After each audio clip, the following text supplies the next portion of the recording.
Hello, in this video I want to show you how to connect Samsung Galaxy S24 with a PC or a laptop. And to do this we'll need one USB cable and one that can plug in to your PC or laptop, and USB-C end to connect with our phone.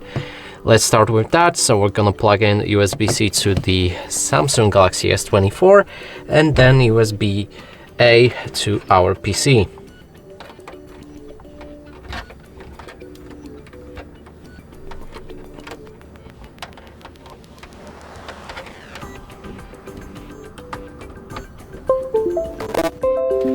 Now that it's connected, let's see if we have the file transfer available.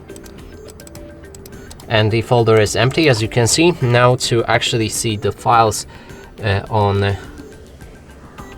our PC, we'll need to unlock our phone, then allow access to the phone data. And here internal storage should show up and we can access our files.